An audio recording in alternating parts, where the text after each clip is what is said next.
Hi, ನಮಸ್ಕಾರ. ಇದು ಭಾರತದ ಕ್ರಿಕೆಟ್ ಪ್ರೇಮಿಗಳಿಗೆ ಹಬ್ಬದ ವಾತಾವರಣ ಅಂದ್ರೆ ತಪ್ಪಾಗಲಿಕ್ಕಿಲ್ಲ. ಹಿಂದೆ ಸೋನಿ ಟಿವಿಯವರು ತಮ್ಮ IPL ಪ್ರೊಮೋದಲ್ಲಿ ಹೇಳಿದಂತೆ ಇದು ಇಂಡಿಯಾ ಕಾ ತ್ಯೋಹಾರ್. ಸಿನಿಮಾ ಬಿಡುಗಡೆಯಿಂದ ಹಿಡಿದು ಇನ್ನಿತರ ಎಷ್ಟೋ ಕೆಲಸಗಳನ್ನು ಕೂಡ ಈ IPL ಸೀಸನ್ಗೆ ಪೂರಕವಾಗಿಯೇ ಮಾಡೋದು ಇದೆ. ICC ಅಂಡ್ ಅಂತಾರಾಷ್ಟ್ರೀಯ ಕ್ರಿಕೆಟ್ ಕ್ಯಾಲೆಂಡರ್ ಅಂತೂ ಈ ದಿನಗಳೆಲ್ಲ ಸ್ತಬ್ಧ. ಭಾರತೀಯ ಕ್ರಿಕೆಟ್ ತಂಡ ಯಾವ್ದಾದ್ರೂ ಪಂದ್ಯ ಸೋತಾಗ ಎಷ್ಟೋ ಜನ ಅಭಿಮಾನಿಗಳು IPL ಅನ್ನ ಬೈಯೋದಿದೆ. ಇವರಿಗೆ ಹಣ ಹೆಚ್ಚಾಗಿದೆ, IPL ಆದ್ರೆ ಆಡ್ತಾರೆ, ದೇಶಕ್ಕಾಗಿ ಆಡಲ್ಲ ಇತ್ಯಾದಿ. ಅಂತವರೆಲ್ಲ ಒಂದ್ ವಿಷಯ ತಿಳ್ಕೋಬೇಕು. ಈ IPL ಅನ್ನು ಕೂಡ ಸ್ವತಃ BCCIನೇ ನಡೆಸೋದು. ಇವತ್ತು ಭಾರತ ವಿಶ್ವ ಕ್ರಿಕೆಟ್ ನ ಸೂಪರ್ ಪವರ್ ಆಗಿರೋದಕ್ಕೆ ಮುಖ್ಯ ಕಾರಣ ಈ IPL ನ ಯಶಸ್ಸು ಮತ್ತು IPL ಇಂದ ಬರತಕ್ಕಂತಹ ಹಣ. ಸೊ ಭಾರತದ ಪ್ರಮುಖ ಆಟಗಾರರು IPL ನಿಂದ ದೂರ ಉಳಿತೀನಿ ಅಂತ ಅಂದ್ರೆ ಸ್ವತಃ BCCI ಅದನ್ನ ಒಪ್ಪೋದಿಲ್ಲ. ಕೊಹ್ಲಿ, ರೋಹಿತ್, ಬುಮ್ರಾ, ಧೋನಿ ಮುಂತಾದ ಬ್ರ್ಯಾಂಡ್ಗಳು IPL ನಲ್ಲಿ ಕಾಣೋದಿಲ್ಲ ಅಂತ ಅಂದ್ರೆ ಈ ಟೂರ್ನಿಯ ಬ್ರ್ಯಾಂಡ್ ವ್ಯಾಲ್ಯೂ ಕಡಿಮೆ ಆಗುತ್ತೆ. ಬ್ರಾಡ್ಕಾಸ್ಟರ್ಸ್ ಕೂಡ ಅದನ್ನ ಒಪ್ಪೋದಿಲ್ಲ. ಅಂತಾರಾಷ್ಟ್ರೀಯ ಟ್ರೋಫಿಗಳು ಮುಖ್ಯನೇ, ಆದ್ರೆ BCCI ಪಾಲಿಗೆ IPL ಗಿಂತ ಬೇರೆ ಯಾವುದು ಮುಖ್ಯ ಅಲ್ಲ. ಆಸ್ಟ್ರೇಲಿಯಾ ICC ಟ್ರೋಫಿಗಳನ್ನ ಅತಿ ಹೆಚ್ಚು ಗೆದ್ದಿದೆ. ಫಲಿತಾಂಶದ ಆಧಾರದಲ್ಲಿ ಅವರೇ ಗ್ರೇಟು. ಆದ್ರೂ ಕೂಡ ವಿಶ್ವ ಕ್ರಿಕೆಟ್ ನಲ್ಲಿ ಹಣ ಬರೋದು, ವ್ಯೂವರ್ಶಿಪ್, ಸ್ಪಾನ್ಸರ್ಶಿಪ್ ಬರೋದು ಭಾರತ ತಂಡ ಆಡಿದ್ರೆ ಮಾತ್ರ. ಅದಕ್ಕೆ ಭಾರತ ವಿಶ್ವ ಕ್ರಿಕೆಟ್ ನ ಸೂಪರ್ ಪವರ್. ICCಯ ಟೋಟಲ್ ಕ್ರಿಕೆಟ್ ರೆವಿನ್ಯೂದಲ್ಲಿ ಸುಮಾರು 80% ಭಾರತ ಅಥವಾ ಭಾರತೀಯರಿಂದಲೇ ಬರೋದು. ಸೊ ಆಸ್ಟ್ರೇಲಿಯಾ ಎಷ್ಟೇ ಡಾಮಿನೇಟಿಂಗ್ ಆಗಿ ಆಡಿ ಎಷ್ಟೇ ಟ್ರೋಫಿ ಗೆದ್ರು ಕೂಡ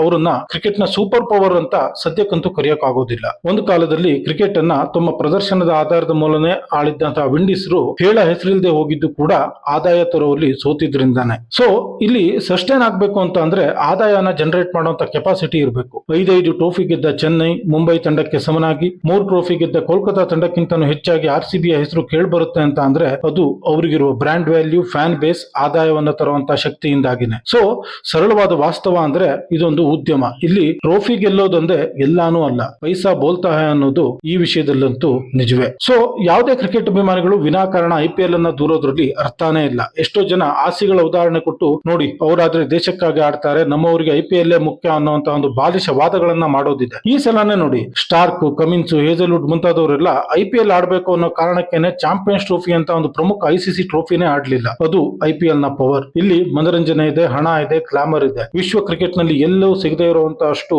ನೋಡುಗರು, ವ್ಯೂವರ್ಶಿಪ್, ಪ್ರಚಾರ ಇಲ್ಲಿ ಸಿಗುತ್ತೆ. ಈ ವೇದಿಕೆಯಲ್ಲಿ ನಮ್ಮ ಸಾಮರ್ಥ್ಯನ ತೋರಿಸಿದ್ರೆ ಅದು ಅಲ್ಟಿಮೇಟ್ ಅನ್ನುವಂತಹ ಒಂದು ಭಾವನೆ ಇರೋದು ಸಹಜ. IPL ಮಾದರಿಯಲ್ಲೇ ಉಳಿದ ದೇಶಗಳು ಕೂಡ ತಮ್ಮದೇ ಲೀಗ್ ಮಾಡ್ಕೊಂಡಿದ್ದಾರೆ. ಅವರಿಗೆಲ್ಲ ಭಾರತದ ಮಾರ್ಕೆಟ್ ಅನ್ನ ಕ್ರ್ಯಾಕ್ ಮಾಡೋದೇ ಮುಖ್ಯವಾದಂತಹ ಗುರಿ. ಸೌತ್ ಆಫ್ರಿಕಾ ಲೀಗ್ ಅಂತೂ ಭಾರತದ ಮೇಲೇನೆ ಅವಲಂಬಿತ. ಅದಕ್ಕೆ BCCI ನ ಬೆಂಬಲ ಕೂಡ ಇದೆ. ಸೊ ಇನ್ನು ಮುಂದೆ ಅಂತಾರಾಷ್ಟ್ರೀಯ ಪಂದ್ಯಗಳಿಗಿಂತ ಈ ಲೀಗುಗಳೇ ಹೆಚ್ಚಾಗುತ್ತೆ. IPL ನ ಅವಧಿ ಕೂಡ ಜಾಸ್ತಿ ಆಗುತ್ತೆ. ಈಗ 10 ತಂಡ ಇದೆ. ಎಲ್ಲಾ ತಂಡಗಳು ಸೇರಿ 18 ಲೀಗ್ ಮ್ಯಾಚ್ ಆಡಬಹುದು. ಆದ್ರೂ ಕೂಡ ಸದ್ಯಕ್ಕೆ ಅದನ್ನ 14ಕ್ಕೆ ಲಿಮಿಟ್ ಮಾಡಿದ್ದಾರೆ. ಮುಂದಿನ ಸಲ ಟಿವಿ ರೇಟ್ ಸೇಲ್ ಮಾಡೋ ಸಮಯಕ್ಕೆ ಪಂದ್ಯಗಳ ಸಂಖ್ಯೆ ಕೂಡ ಖಂಡಿತವಾಗಿ ಹೆಚ್ಚುತ್ತೆ. ಅದು ಇನ್ಮೇಲೆ ಬೆಳೀತಾನೆ ಹೋಗುತ್ತೆ ಹೊರತು ಕಡಿಮೆ ಅಂತೂ ಆಗೋದಿಲ್ಲ. IPL ನ ಕ್ರೇಜ್ ಆ ತರ ಇದೆ. ನಮ್ಮ ಜನರೇಷನ್ ಗೆ ಇದು ವಿಚಿತ್ರ ಅನಿಸಬಹುದು. ಈಗ IPL ಅನ್ನು ನೋಡಿ ಬೆಳೆದಿರೋ ಜನರೇಷನ್ ಮೇನ್ ಸ್ಟ್ರೀಮ್ ಗೆ ಬಂದಿದೆ. ಇದು 18ನೇ ಸೀಸನ್ ಅಂತ ಅಂದ್ರೆ ಮೊದಲನೇ ಸೀಸನ್ ನಡೆದಾಗ ಹುಟ್ಟಿದಂತ ಮಗುವಿಗೆ ಈಗ 18 ವರ್ಷ. ಆ ಜನರೇಷನ್ ಅಂತಾರಾಷ್ಟ್ರೀಯ ಪಂದ್ಯಗಳೇ ಇಲ್ಲದೆ ಈ IPL ಅನ್ನ 6-8 ತಿಂಗಳು ನಡೆಸಿದ್ರು ಕೂಡ ಕಂಪ್ಲೇಂಟ್ ಮಾಡೋದಿಲ್ಲ. ಇನ್ಫ್ಯಾಕ್ಟ್ ನಾನು ಕೂಡ ಕಂಪ್ಲೇಂಟ್ ಮಾಡೋದಿಲ್ಲ. ಫುಟ್ಬಾಲ್, ಬೇಸ್ಬಾಲ್, ಬಾಸ್ಕೆಟ್ ಬಾಲ್ ಎಲ್ಲ ಕೂಡ ಲೀಗ್ ಗಳಿಂದಾಗನೇ ಬೆಳೀತಾ ಇದೆ, ಜೀವಂತವಾಗಿದೆ. ಕ್ರಿಕೆಟ್ ಕೂಡ ಇನ್ನು ಮುಂದೆ ಹಾಗೇನೆ ಆಗುತ್ತೆ. ಅದಕ್ಕೆ ಜಾಸ್ತಿ ವರ್ಷ ಏನು ಬೇಕಾಗಲ್ಲ. ಇದು ಹೆಚ್ಚಿನ ಜನರಿಗೆ, ಹೆಚ್ಚಿನ ದೇಶಗಳಿಗೆ ಈ ಕ್ರೀಡೆನ ತಲುಪಿಸಕ್ಕೂ ಕೂಡ ಅನುಕೂಲವಾದಂತಹ ಒಂದು ಫಾರ್ಮ್ಯಾಟ್. ಇವತ್ತು 18ನೇ ಸೀಸನ್ ಆರಂಭವಾಗ್ತಾ ಇದೆ. ಮೊದಲನೇ ಪಂದ್ಯಕ್ಕೆ ಮಳೆ ಭೀತಿ ಇದೆ. ಮಳೆರಾಯ ಕರುಣೆ ತೋರಿದ್ರೆ ಮೊದಲ ಪಂದ್ಯದಲ್ಲಿ ಡಿಫೆಂಡಿಂಗ್ ಚಾಂಪಿಯನ್ KKR ಮೇಲೆ RCB ಆಡುತ್ತೆ. ತಂಡಗಳ ಬಲಾಬಲದ ಬಗ್ಗೆ ಈಗಾಗಲೇ ಅನೇಕರು ಅದೆಷ್ಟೋ ಗಂಟೆಗಳ ಕಾಲ ಮಾತಾಡಿದ್ದಾರೆ. ಅವರವರ ಫೇವರೇಟ್ ತಂಡಗಳನ್ನ ಈಗಾಗಲೇ ಹೇಳಿದ್ದಾರೆ. ಈ ಲೀಗುಗಳಲ್ಲಿ ಎಲ್ಲಾ ತಂಡಗಳಿಗೂ ಕೂಡ ಗೆಲ್ಲೋ ಸಾಧ್ಯತೆ ಸಮನಾಗಿಯೇ ಇರುತ್ತೆ. ಸೊ ಈ ಪ್ರಿಡಿಕ್ಷನ್ ಎಲ್ಲ ಅವರವರ ವೈಯಕ್ತಿಕ ಅಭಿಪ್ರಾಯ ಹೊರತು ಅದೇ ಫೈನಲ್ ಅಂತ ಹೇಳಕ್ಕಾಗಲ್ಲ. ಸೊ ಆನ್ ಪೇಪರ್ ತಂಡಗಳಲ್ಲಿರೋ ಹೆಸರನ್ನ ನೋಡಿ ಬಲಾಬಲಗಳ ಚರ್ಚೆ ಮಾಡೋದು, ಪ್ರಿಡಿಕ್ಟ್ ಮಾಡೋದು ಒಳ್ಳೆ ಟೈಮ್ ಪಾಸ್ ಆಗ್ಬೋದೇ ಹೊರತು ಮತ್ತೇನಲ್ಲ. ಈ ಸೀಸನ್ ಅಲ್ಲೇ ನೋಡಿ ಎಲ್ಲೋ ಸ್ವಲ್ಪ ವೀಕ್ ಅನ್ಸೋಂತ RR ಮತ್ತೆ LSG ಬಿಟ್ರೆ ಎಲ್ಲರಿಗೂ ಕೂಡ ಸಮಾನವಾದ ಅವಕಾಶನೇ ಇದೆ. LSG ಕೂಡ ತುಂಬಾ ಒಳ್ಳೆ ಟೀಮ್ ಅನ್ನೇ ಹೊಂದಿತ್ತು. ಆದ್ರೆ ಅವರ ಮೇನ್ ಬೌಲರ್ ಗಳು ಗಾಯದ ಸಮಸ್ಯೆಯಿಂದಾಗಿ ಅವರಿಗೆ ಸ್ವಲ್ಪ ಹಿನ್ನಡೆ ಆಗಿದೆ ಅಂತ ಹೇಳ್ಬಹುದು. GT ಅವರ ಬ್ಯಾಟಿಂಗ್ ಲೈನ್ ಅಪ್ ಸ್ವಲ್ಪ ಮಿಡ್ಲ್ ಆರ್ಡರ್ ಅಲ್ಲಿ ತಡಬಡಾಯಿಸಬಹುದು ಅನ್ನೋಂತ ಒಂದನ್ನು ಬಿಟ್ರೆ ಬೇರೆ ಎಲ್ಲಾ ತಂಡಗಳಿಗೂ ಕೂಡ ತಮ್ಮದೇ ಆದಂತ ಸ್ಟ್ರೆಂತ್, ತಮ್ಮದೇ ಆದಂತ ವೀಕ್ನೆಸ್ ಇದೆ. ಅದರಲ್ಲೂ ಮುಂಬೈ, ಪಂಜಾಬ್, ಚೆನ್ನೈ ಆನ್ ಪೇಪರ್ ತುಂಬಾ ಒಳ್ಳೆ ಬ್ಯಾಲೆನ್ಸ್ ಆಗಿರುವಂತಹ ತಂಡನ ಹೊಂದಿದ್ದು ತುಂಬಾ ಬಲಿಷ್ಠವಾಗಿದೆ. ದೆಹಲಿಯ ಬೌಲಿಂಗ್ ಅಟ್ಯಾಕ್ ಬಗ್ಗೆ ತುಂಬಾ ಪಾಸಿಟಿವ್ ಮಾತುಗಳಿವೆ. ಹಿಂದಿನ ಸಲದ ಚಾಂಪಿಯನ್ ತಂಡ KKR ಸುಮಾರಾಗಿ ಅದೇ ತಂಡನೇ ಉಳಿಸಿಕೊಂಡಿದೆ. ನಾಯಕ ಶ್ರೇಯಸ್ ಬದಲು ರಹಾನೆ, ಫಿಲ್ ಸಾಲ್ಟ್ ಮತ್ತು ಸ್ಟಾರ್ಕ್ ಇಲ್ಲ ಅನ್ನೋದನ್ನ ಬಿಟ್ರೆ ಅವ್ರ ತಂಡದಲ್ಲಿ ಬೇರೆ ಅಂತ ದೊಡ್ಡ ಬದಲಾವಣೆ ಏನೂ ಇಲ್ಲ. ಚಾಂಪಿಯನ್ ತಂಡ ಹಾಗೇನೆ ಇದೆ. ನಮ್ಮ RCB ವಿಚಾರಕ್ಕೆ ಬಂದ್ರೆ ಇಷ್ಟು ಸೀಸನ್ ಗಳಲ್ಲಿ ಮೊದಲನೇ ಬಾರಿಗೆ ಒಂದು ಬ್ಯಾಲೆನ್ಸ್ ಆಗಿರುವಂತಹ ಒಂದು ಟೀಮ್ ಅನ್ನ ಕಟ್ಟಿಕೊಂಡಿದ್ದಾರೆ. ಎಲ್ಲಾ ಸೀಸನ್ ಗಳಲ್ಲೂ 3-4 ಸ್ಟಾರ್ ಆಟಗಾರರು 2-3 ಸಾಧಾರಣ ಅನ್ನುವಂತವ್ರನ್ನ ಬಿಟ್ರೆ ಉಳಿದಿರೋ ಒಂದ್ 3-4 ಸ್ಪಾಟ್ ಅಲ್ಲಿ ಇವರು ಉಳಿದಿರೋ ಯಾರಲ್ಲಾದ್ರೂ ಒಂದ್ 3-4 ಜನರನ್ನ ಸೇರಿಸ್ಕೊಂಡು ಪ್ಲೇಯಿಂಗ್ 11 ಮಾಡೋ ತರ ಇರ್ತಾ ಇತ್ತು. ಬಟ್ ಈ ಸಲ ಅಷ್ಟು ಕಷ್ಟ ಇಲ್ಲ. ತಂಡದಲ್ಲಿ ಬ್ಯಾಲೆನ್ಸ್ ಇದೆ.